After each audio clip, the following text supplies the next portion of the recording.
Have you ever wondered why so many Buddhist practitioners refer to Shakyamuni Buddha not just as a sage or founder, but as the original teacher?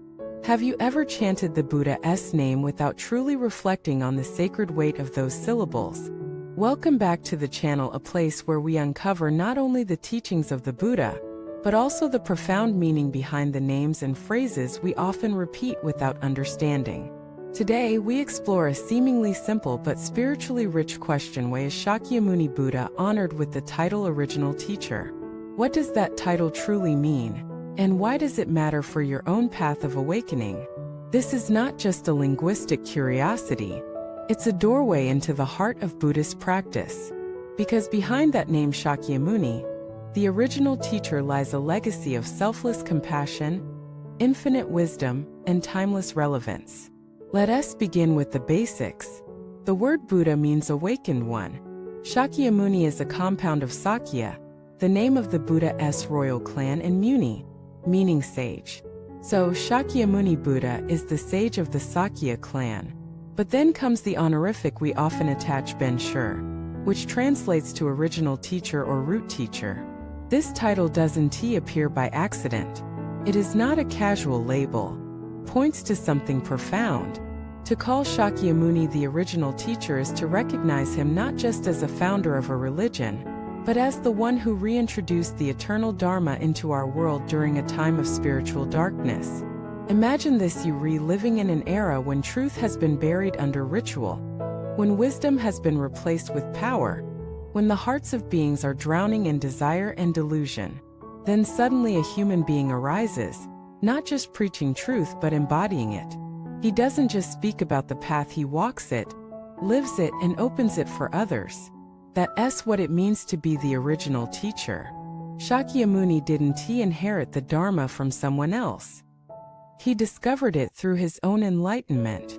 And then he gave it to the world, not for profit, not for fame, but out of compassion. His teachings didn't come from books. They came from direct realization under the Bodhi tree. And unlike many teachers who are still caught in the web of ego, Shakyamuni had already shattered that web. What he shared was not opinion, it was truth. So when we recite Namo Ben-Shur Shakyamuni Fo, we are not just chanting a name. We are bowing to the source of our path. We are expressing gratitude to the one who lit the lamp when the world was lost in night. This matters deeply for your personal practice, because in an age flooded with self-help gurus, motivational speakers, and spiritual influencers, it's easy to forget what true teaching looks like. The original teacher was not someone who told people what they wanted to hear. He told them what they needed to hear, even when it was hard. He didn't offer instant happiness. He pointed to liberation from suffering. He didn't promise success. He offered truth. And he didn't just teach monks or elites. He welcomed everyone: the poor, the sick, the outcast, the prostitute, the criminal. Because he saw through labels. He saw the Buddha nature in all beings. When you remember this, your practice shifts. Chanting the Buddha's name no longer feels mechanical. It becomes an act of remembering, a return to the source. But here's a deeper truth: the title Original Teacher is not only a statement about the past, it's a reminder about the present. Because the Dharma is not history, it is living wisdom. And every time you take refuge in the Buddha, you are not just honoring someone who lived 2,600 years ago, you are awakening the teacher within yourself. Shakyamuni showed that awakening is possible. He proved that a human mind in a human body with human struggles can reach the highest truth. And by calling him our original teacher, we are not just followers, we are inheritors. We are the continuation of his path. Every time you meditate with sincerity, you are continuing his stillness. Every time you speak with compassion, you are continuing his speech. Every time you make a choice from wisdom instead of ego, you are continuing his awakening. So the next time you bow and say homage to the original teacher Shakyamuni Buddha, do it with your whole being. Bow not just with your hands but with your mind, with your conduct, with your commitment. Because we do not only need to remember the Buddha, we need to become the Buddha. That's what the title points toward. It's not a pedestal for worship, it's an invitation for transformation. Let us also remember that Shakyamuni Buddha never asked to be worshipped. He didn't want statues or temples. He wanted understanding. He wanted people to test his teachings, not blindly accept them. He said, "Be a lamp unto yourself." But we forget. We turn teachings into traditions.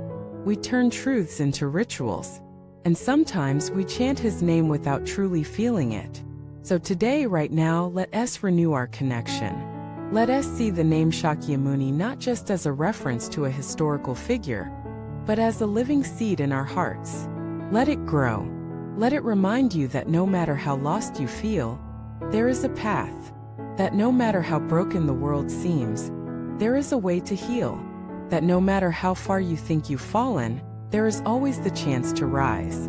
Because the original teacher didn't come to create followers. He came to create Buddhas. You are one of them if you choose to be. Thank you for watching this video.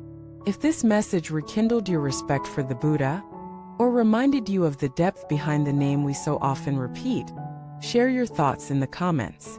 What does Shakyamuni Buddha mean to you? What does it mean for you to call someone your original teacher? Please like this video, subscribe for more teachings that bring ancient truths into modern clarity, and share this with someone who may have forgotten the power of that sacred name. Until next time, walk with reverence, practice with sincerity, and let your life become a teaching.